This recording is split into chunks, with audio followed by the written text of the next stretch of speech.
할렐루야.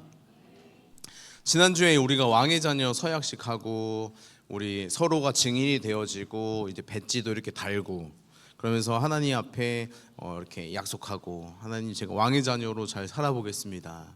부모님이 축복해 주시는 거 감사히 받겠습니다. 하나님 말씀 한 구절 묵상 해보겠습니다. 이렇게 약속했는데 한 주 동안에 어떻게 잘 지내셨죠? 한 주 동안에 너무 바빴죠? 너무 정신없고 막 계약 이제 해가지고 특별히 중학교 1학년 친구들 고생 많았어요. 이번 주 괜찮았어요? 친구들 괴롭히거나 때리거나 이러면 학교 폭력 신고하세요. 하나님 잘 붙드시고 형님들이 막 힘들게 해요? 버텨야 돼요. 장난이고 힘들면 막 괴롭히고 이러면 부모님께 얘기해야죠. 안 됩니다. 그런 거 안 되죠. 여러분 그 새 학기 시작되면 많은 것들이 이제 바뀌고 이제 새롭게 시작되어지는데 새로운 반도 있고 친구들 새롭게 이제 만나게 되어지고 새로운 선생님 새로운 또 분위기 이제 어떤 사람들은 설레 이제 막 극 2인 친구도 있죠. 막 설레 얘들 안녕 이런 친구들 없어요? 반에? 있죠. 얘들 안녕 와 너도 여기 반이야 여기 반이야 이렇게 이런 친구들 있고 어떤 친구들은 되게 조용히 그냥 조용한 친구들. 어떤 친구들은 막 부담감과 긴장감으로 막 앉아 있을 수 있을 것 같아요. 막 학교가 가면 어떡하지? 친구들이 말 걸면 어떡하지? 저 형이 막 이렇게 하면 어떡하지? 막 긴장감과 막 밥 먹을 때 어떻게 숟가락 왼손으로 들어야 돼? 오른손으로 되나? 이런 긴장감. 여러분들 마음이 어떨지 무슨 잘 모르지만 학교 생활 쉽지 않다. 여러분 한 주가 너무 행복했습니까? 막 학교 지금 빨리 가고 싶어요? 와, 그건 아니에요. 막 학교 지금 빨리 막 당장 가고 싶고 막 교복 빨리 입고 싶고 배지 달고 빨리 지금 아니에요? 그죠? 쉽지 않죠. 학교 생활 쉽지 않습니다. 친구 관계도 쉽지 않죠. 나랑 친했던 친구들도 막 멀어지기도 하고 막 초등학교 때 친했던 친구들 막 다른 학교 막 찢어지고 학교 왔더니 막 모르는 애들 투성이고 막 제 양아치인 것 같고 담배 피는 것 같고 막 그런 친구들 사이에서 어떻게 해야 되나 나는 잘할 수 있을까 공부 잘할 수 있을까 쟤는 막 모험생 많은 것 같고 막 공부 다 잘하는 것 같고 막 다 학원에서 친해져 있는 것 같고 막 긴장감과 두려움 속에 우리도 있을 수 있습니다. 저는 이제 목사님은 학기 시작하면은 가장 큰 관심사가 저의 자리였어요. 자리 어디 앉게 될까? 나의 옆에는 누가 앉게 될까? 저는 짝이 있었거든요. 여러분 짝꿍 있어요? 없어요? 야 어떻게 짝꿍이 없지? 목사님 초등학교 때는 책상이 2인 1테이블이었어요. 이런 거 모르죠? 테이블이 길어. 그래서 둘이서 한 테이블 같이 써. 그러니까 막 좁게 이게 아니라 좀 길어. 그래가지고 근데 문제가 뭐냐면 내 영역이 확실치 않아 그 책상이. 그래가지고 선을 그어야 돼. 싹. 뭔지 알아요? 본 거 같아? 딱 여기 이렇게 나무 책상이에요. 그 선을 딱 그어야 돼. 그따 못해 막 이제 연필로 하다 보면 지워진단 말이야. 그따 못해 이제 파요. 선을 파. 근데 이제 친구가 나 없을 때 자꾸 밀려와 나한테. 밀려와. 그래서 막 싸우고 사이 안 좋으면은 이거 지우개 넘어가잖아요. 이거 내 거 뺏겨요. 이런 좀 야비하고 치사한 학교 생활을 제가 했습니다. 막 볼펜 연필 좀 넘어가면은 야 여기까지 내 거야 이러면서 막 뺏어가려고 그러고 좀 치졸했어요 저희 학교가. 그래서 내 옆에 누가 앉게 될지 막 선생님께서 이제 초등학교는 또 담임 선생님이 다 하시지 않습니까? 언제는 남자애들끼리 앉혀봤다가 언제는 남녀 같이 앉혀봤다가 그러면 막 또 어색하잖아요. 여자 옆에 앉아 있는데 막 선을 더 막 두껍게 긋게 돼. 선이 막 두꺼워져. 넘어오지 말아라. 내 영역 침범하지 말아라. 이런 저희 관심사는 내 옆자리 누가 앉게 될까 뭐 이런 거였어요. 중학교 때는 뭐 분리된 책상이긴 했지만 저는 짝이 있었거든요. 그래서 남자인 친구지만 누가 짝이 될지가 좀 큰 관심사예요. 저는 나름대로. 여러분들이 어떤 거에 관심을 두고 이렇게 학교 생활에 좀 임하게 될지 모르겠지만 같은 공통적인 마음으로는 쉽지 않다. 우리가 또 특별히 우리는 주일날 막 결단도 하고 하나님의 자녀로 왕의 자녀로 살겠습니다. 와 아멘 했는데 학교 가면은 막 쭈구리 같고 이게 어떻게 된 거지? 그럼 막 이제 질문하는 거 하나님 어디 계세요? 예수님 어디 계세요? 좀 도와주세요.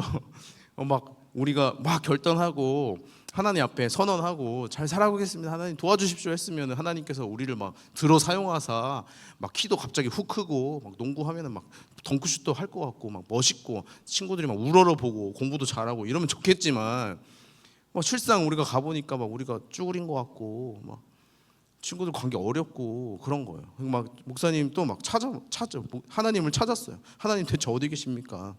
학교에 저만 혼자 있는 것 같고 예수님 동행하여 주신다 하는데 잘 모르겠습니다. 예수님 어디 계세요? 막 물어보게 되는 거예요. 오늘 말씀에 바로 이런 우리들의 삶에서도 하나님께서 우리와 어떻게 일하시는지, 우리 어떻게 찾아오시고 또 우리에게 무엇을 주시길 원하시는지 오늘 본문에 좀 살펴보길 원하는데요. 오늘 본문에 이렇게 시작해요. 예수께서 온 갈릴리를 두루 다니사. 갈릴리라는 이제 동네를 막 두루 다니시는 거예요. 예수님은 한 곳에 머물러 있지 않았어요. 사람들이 찾아오기만을 기다리지 않았습니다. 직접 두루 다니셨어요. 그러니까 예수님께서 뭐 회당이든 어디든 막 앉아 계시며 사람들이 찾아오면은 도와주시고 가르쳐 주시고 병을 고쳐 주시고 막 점쟁이처럼 그런 게 아니라 예수님께서는 두루 다니셨어요. 여러분 우리가 생각했을 때는 또 이때 당시에 메시아 하나님의 아들이라고 생각했을 때는 어느 곳에 가야 되냐면 저 높은 곳에 가야 되는 거예요. 멋있는 자리, 높은 자리에서 자신들을 통치해 주기를 원했단 말입니다.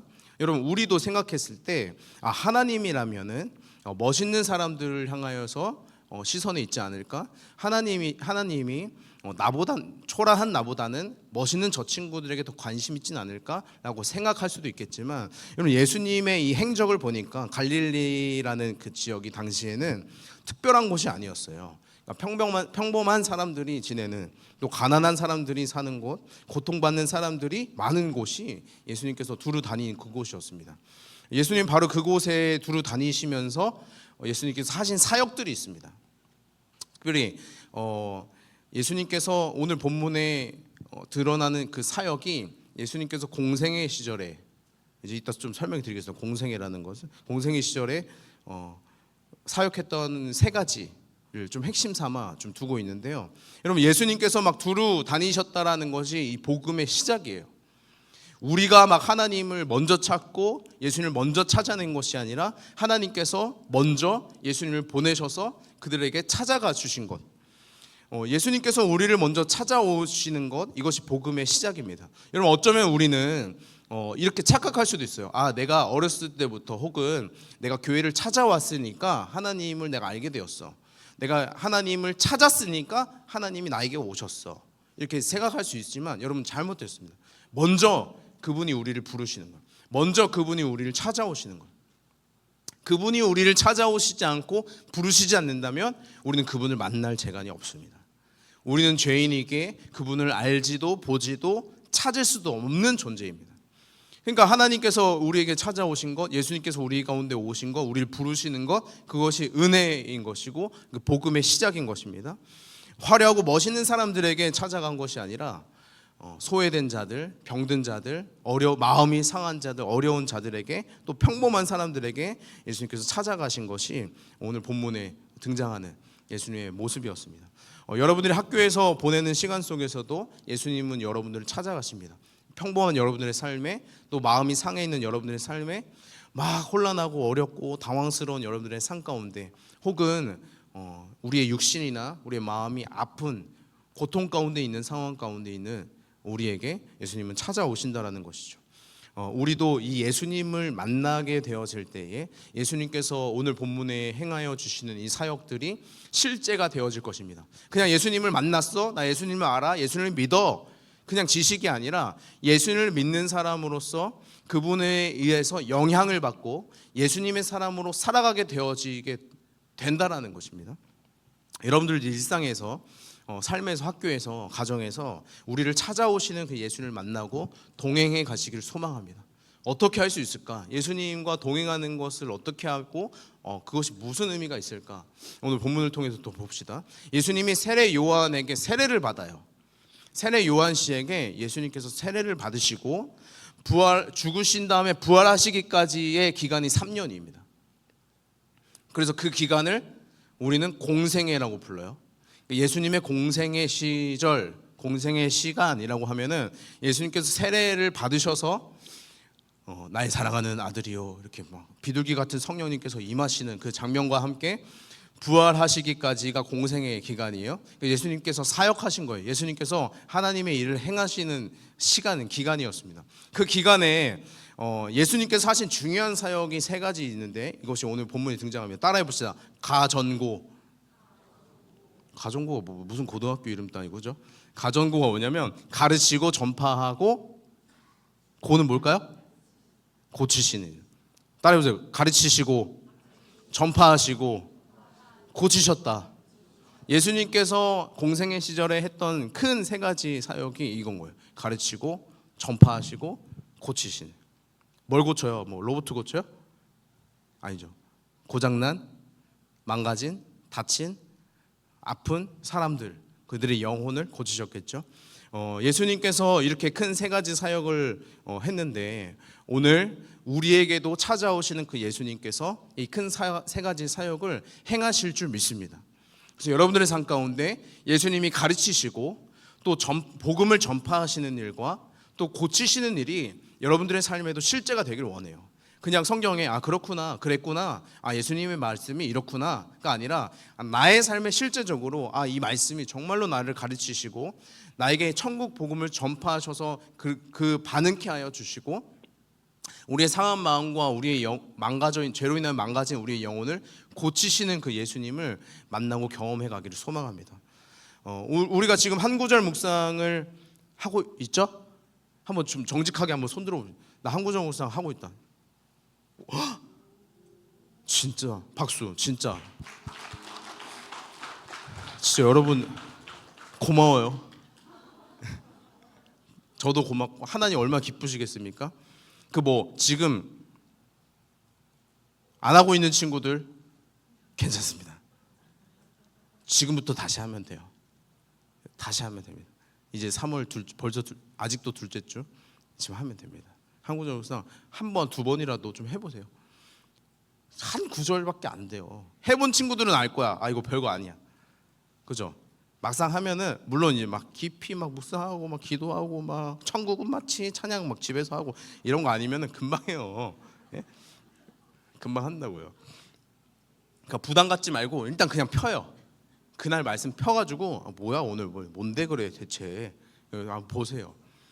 예, 아시겠죠? 그러고 이제 다음 주 선생님께 선생님 저 딱 당당하게 딱 오는 거예요. 당당하게 말씀 한 구절 딱 했습니다. 스티커 주십시오. 이렇게 알겠죠? 예, 마태복음 말씀이 이제 3월 1일부터 이제 시작되었어요. 그러니까 이번 주간에 1장부터 오늘 8장까지 말씀이 다뤄진 거예요. 주일 1일부터죠.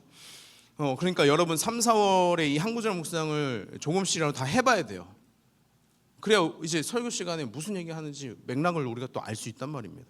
그래 예수님과 동행하는 것이 또 여러분들 삶에 무엇인지, 하나님이 나에게 무엇을 말씀하시는구나, 내 삶에 어떤 도움을 주고 계시는구나, 나를 어떻게 살리시길 원하시는구나, 이거를 좀 깨달아 갈 수 있을 것입니다. 그냥 예수님과 동행한다는 게 그냥 나 크리스천이야 라고 얘기하거나 십자가 목걸이나 걸고 있지 이런다고 지금 예수님과 동행하는 게 아니라, 예수님께서 두루 다니사 하신 일이 뭐예요? 그냥 같이 걸었어요? 아니에요. 두루 다니사 가르치시고 전파하시고 고치셨단 말입니다. 여러분 우리에게도 찾아오셔서 하시고자 하시는 것은 가르치시고 전파하시며 고치시는 가전고, 그걸 행하신단 말이에요. 앞으로 이번 주 이후로도 3주 동안에 목사님이 이제 가전고, 가르치고 전파하고 고치신 일에 대해서 마태복음 말씀을 통해서 좀 나누려고 해요. 여러분들의 삶에 정말 이 가전고, 예수님께서 역사하시는 일, 예수님과 동행하는 일이 실제로 여러분들 가운데 있기를 소망하고 또 축복합니다. 첫 번째, 가르침을 주셨어요. 어디에서? 회당에서. 회당은 오늘날로 따지면 이 교회 예배당 같은 곳이에요. 그래서 신앙인들이 모여서 하나님을 찾고 구하고 예배드리는, 제사를 지내려는, 또 가르침이 나누어지는, 말씀이 전해지는 장소가 회당이었습니다. 오늘 본문에 보니까 예수님께서 회당에서 가르침을 주셨어요. 이미 회당은 말씀이 전해지고 있어요. 말씀이 선포되어지고 읽혀지고 있습니다. 근데 그곳에서 말씀을 다시 가르치시는 거예요. 왜냐하면 그들이 말씀을 듣지만 그 말씀을 막 왜곡해, 그 말씀을 오해해.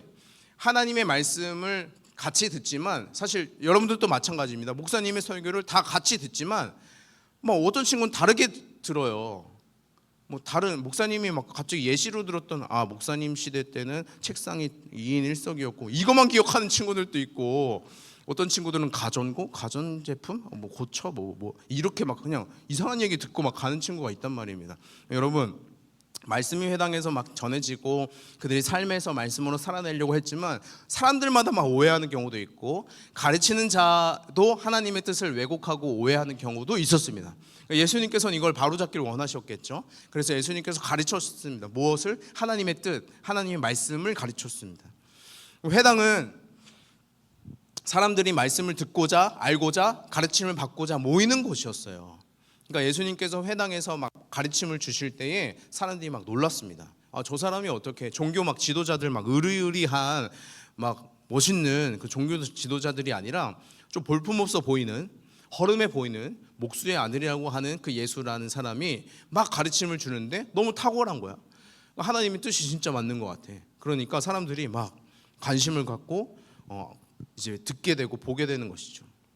여러분, 이 사람들이 왜 하나님 말씀을 왜곡하고 오해를 했냐면 이들 나름대로의 기준들이 잡혀가기 때문이에요. 하나님 말씀이 그들의 인생의 기준이어야 되는데 사람의 기준이 혼용되는 거예요. 합해지는 거예요. 혼란이 있는 것입니다. 세상의 기준들이 있어요. 우리에게도 세상의 기준들이 막 들어와요.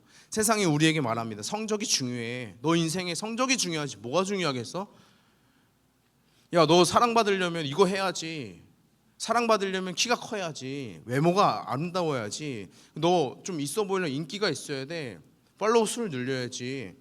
다른 사람보다 비교해서 너가 앞서가야지. 너 지금 뭐해? 너 오늘 걸으면 내일은 뛰어야 돼. 남들은 다 뛰고 있어. 막 비교하고 경쟁을 부추기는 일. 여러분, 하나님께서 원하시는 그림이 아니에요. 세상이 원하는 그림이죠. 근데 여러분, 우리는 교회에서, 예배당에서 하나님을 경험하고 또 찾고 일상에서도 한 구절 묵상하며 왕의 자녀로 살아가길 고군분투하면서도 동시에 세상에 같이 살아갈 수밖에 없는 존재예요. 우리 세상에 영향을 받아요. 우리도 성적이 중요한가? 나도 사랑받으려면 뭔가 돼야 되나? 뭔가 있어야 되나? 막 이 혼란 가운데 하나님 말씀을 우리도 오해할 수 있단 말입니다. 여러분, 그 가운데 예수님께서 우리에게 가르쳐 주시는 것을 잘 들어야 되는 거예요. 세상의 기준이 막 우리를 막 혼란하게 할 때 노이즈 캔슬링 딱 귀를 닫고 하나님 말씀에 뭐라고 하는지, 그러니까 세상이 나를 평가하는 게 아니라 하나님이 나에게 뭐라고 하시는지를 들어야 된다는 거예요. 예수님께서 우리 가운데 찾아오셔서 가르침을 주시는 것이 이런 것입니다. 오늘날 지금 예수님 부활 승천하셨는데 우리 집에 오시지 않잖아요. 우리가 어떻게 예수님을 만날 수가 있습니까? 말씀을 통해서 만날 수 있는 것이죠. 말씀이 육신이 되어 오신 그 예수 그리스도, 진리이신 하나님이 오늘 성경을 통해서 우리를 만나 주신단 말입니다.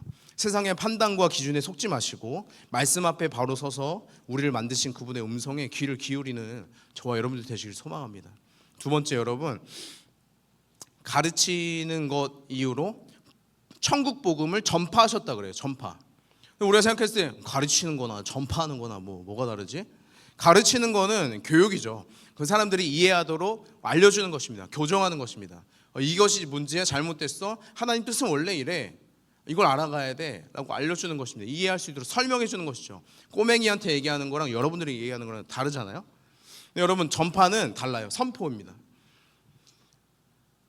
하나님 나라, 천국이 곧 올 것이다. 곧 온다. 그러니까 여러분, 회개하십시오. 천국이 곧 임하게 되어집니다. 선포인 거예요. 그래서 여러분, 옛날에 왕이 명령을 딱 내리면은 그 명령이 막 이제 퍼져. 사람들이 가서 전해요.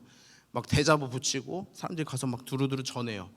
여러분, 하나님의 말씀도 예수님께서 이제 선포하여 주시는 것은 설득이 아니에요. 지금 천국 곧 올 건데 괜찮아? 투표 좀 하겠습니다. 괜찮으신 분들 손 들어주세요. 아직 안 되겠다. 이게 아닌 거예요. 곧 온다. 회개해라. 그래서 여러분, 선포를 하는 것이 전파인데 이 전파는 단순히 정보 전달이 아니에요. 여러분 이제 곧 온다고 하니까 주의하십시오, 조심하십시오, 그냥 알고만 계십시오가 아니라 무슨 말이냐면 천국이 가까웠다, 회개해라 라는 것은 여러분 지금의 삶을 바꾸라는 촉구이자 또 초대입니다. 회개라는 뭐예요? 죄악 가운데 그대로 머물지 마십시오. 곧 천국이 임합니다. 그러니까 회개하십시오 이거죠. 초대는 뭡니까? 하나님 나라가 곧 옵니다. 여러분 고통 가운데 있는데, 어려움 가운데, 눈물 가운데 있는데 하나님 나라가 곧 옵니다. 기뻐하십시다. 그 하나님 나라에 여러분 초대합니다 이거죠. 촉구와 초대, 반응을 원하는 거예요. 또 이제 목사님 옛날 얘기하면 또 너무 옛날 사람 같을 수 있는데, 목사님 옛날에 살던 곳이 이제 서울 봉천동, 거기는 이제 좀 달동네였어요. 옛날에 막 서울이라고 해서 막 그런 서울이 아니라 막 되게 언덕배기에 있는 그런 집에서, 그래서 막 그 가난하신 분들, 저희 집처럼 가난한 그 집안들 이렇게 언덕배기 올라가요. 계속 가난할수록 언덕배기에 집이 있어요. 저희 집은 산 바로 아래에 있어요. 막 언덕배기 뭐야. 네.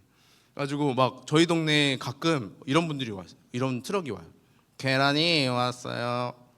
이런 거 알아요? 싱싱한 계란이 왔어요. 이거 몰라요? 그 예를 들면 응팔 이런 거 보시면은 그런 거 나와요. 막 트럭 아저씨가 트럭에 계란 막 실어가지고 녹음된 테이프 막 계속 틀어요. 계란이 왔어요. 근데 여러분 이거 뭐예요? 그냥 계란이 왔어요. 계란 갑니다. 예? 퍼레이드 아니잖아요. 계란이 왔으니까 사실 분들 얼른 와서 사십시오. 반응을 요구하는 거 아니겠어요? 너무 좀 옛날 같아요. 여러분 그 소독차 이런 거 못 봤어요? 아 봤어요? 따라가 봤어요? 저는 그거 이 소리 알아요? 이서 막 멀리서부터 들리면 막 다 창문 드르륵 열고 와 대박 이러고 다 뛰쳐나가, 애들이 뛰쳐나가가지고 그 소독차 막 다 뒤따라가면서 막 이렇게 했어요. 네. 어쨌든 계란이 왔어요 하는 거는 계란이 왔으니 와서 사라는 거예요. 이제 갈 겁니다. 지금 사셔야 돼요 이거거든요. 예수님께서 전파하신 거예요. 복음, 천국 복음을 전파하셨어요. 천국이 곧 올 겁니다. 회개하십시오. 촉구하는 거죠. 그리고 초대하는 것이죠. 우리를 부르시는 그 하나님의 음성에 우리도 반응해야 됩니다. 믿고 따라가야 돼요. 아 천국이 왔구나, 아 회개하라는 거구나, 알겠습니다 하고 그냥 쌩 까는 게 아니라 그 말씀에 내가 그 촉구에 그 초대에 반응하고 응하는 것이죠. 세 번째, 예수님은 사람들의 병을 고치셨어요. 눈먼 자가 눈을 뜨게 됐고, 저는 자가 일어나게 되고, 죽은 자가 살아나게 되고, 몸이 썩어가는 그 나병이 있는 사람들의 병이 씻어져 내려져 가고, 피가 멈추지 않던 혈루병의 그 여인의 피가 멈추게 되어지고, 예수님이 찾아갔던 사람들은 병든 사람들, 귀신 들린 사람들, 고통당하는 사람들, 연약한 사람들이었습니다. 예수님은 그런 사람들을 외면하지 않았어요. 오히려 그들을 회복시키셨습니다. 여러분 중에 만약에 몸과 마음이 연약함 중에 있다면 그 은혜를 구하십시오. 하나님 저도 고쳐주십시오. 하나님 저의 이 몸, 연약한 몸을 통하여서 하나님 일하시겠지만 하나님 회복되기를 원합니다. 하나님 저의 상한 이 마음을 하나님 위로하시고 회복시키셔서 나의 영혼을 고치셔서 하나님 회복된 사람으로서 멋있게 또 살아가길 소망합니다. 하나님께 간구하십시오. 근데 여러분 예수님께서 고치셨던 일 그냥 단순히 기적, 예수님 찡 막 힐링하고 빙 와 마법같이 막 이 젖은 자가 막 일어나 막 다리가 막 절던 사람이 일어나게 되고 눈 막 못 뜨는 사람이 갑자기 눈을 뜨게 되는 어떤 기적을 베푸는 하나님 이렇게 능력 있는 분이야, 이것을 드러내기 위함만은 아니었습니다. 여러분 이것은 영적으로 육체적으로 눈먼 자가 눈을 뜨게 됐다는 것은, 그 기적을 보이신 것은 영적으로도 마찬가지인 거예요. 영적으로 눈이 먼 사람들이 있는 거예요. 우리가 눈이 있어야 또 눈이 제 기능을 해야 또 보지 않겠습니까? 영혼에 눈이 있는 거예요. 보이지 않는 하나님 나라, 하나님의 역사하심, 사단의 일하심, 그것들이 우리가 봐야 돼요. 영혼의 눈을 뜨고 봐야 돼요. 근데 영혼의 눈이 멀어 있는 상태가 죄인의 상태인 것이죠. 그 눈을 뜨게 하시길 원하시는 분이 예수님이셨습니다. 여러분, 복음은 단순한 기적의 이야기가 아니에요. 복음은 상처받은 마음을, 무너진 삶을, 두려움 속에 있는 사람들을 다시 회복시키시고 일으켜 세우셔서 그들의 삶을 새롭게 살아가길 원하시는 하나님의 능력에 있었습니다. 죄로 인하여 망가져버린 우리의 영혼을, 죄로 인하여 쇠약해져 가는 우리의 몸을 예수님을 돌보시고 영원히 썩지 않고 쇠하지 않을 천국, 하나님 나라로 부르고 계시는 것이죠. 또한 오늘 우리의 삶을 변화시키길 원하시고 변화되고 회복되어지기를 원하십니다. 여러분, 예수님의 치료하시는 능력으로 여러분들의 영혼과 육체와 마음이 회복되어져서 하나님의 사람으로 멋있게 살아가기를 축복합니다. 본문을 보면 한 가지 또 중요한 장면이 나와요. 이제 마무리할 텐데요. 예수님이 막 두루 다니시기도 했지만 소문이 막 퍼진 거예요. 야, 예수라는 사람이 진짜 막 멋있게 가르치는 내용이 탁월하고 막 세례 요한처럼 막 선포하고 전파하더라. 또 병든 자를 실제로 고치더라. 이 소문이 일파만파 퍼진 거예요. 수리아라는 지역은 엄청 이제 갈릴리 작은 지역이 아니라 넓은 땅을 이야기합니다. 많은 지역에, 넓은 지역에 막 삽시간에 퍼진 거예요. 예수님의 사람이. 여기서 중요한 것은 소문이 퍼지자 사람들이 병든 자, 약한 자를 데려와요. 예수님을 만나게 해주려고 데려와요. 평생에 아무런 소망 없어 보이는 저는 자, 안진뱅이, 소경, 눈이 보이지 않는 그 사람들을 막 데려오는 거예요. 옆에서 예수님께로 인도하는 거예요. 여러분, 아픈 사람들이 스스로 올 수도 있지만 아픈 사람들을 데리고 왔던 그들의 마음, 여러분, 우리에게도 좀 그런 마음이 있기를 소망합니다. 예수님의 소문을 들은 사람은 오늘 누구입니까? 우리인 거죠. 수리아에 막 퍼졌더라. 여러분들의 가정에, 여러분들의 인생에 그 소문이 퍼진 거예요.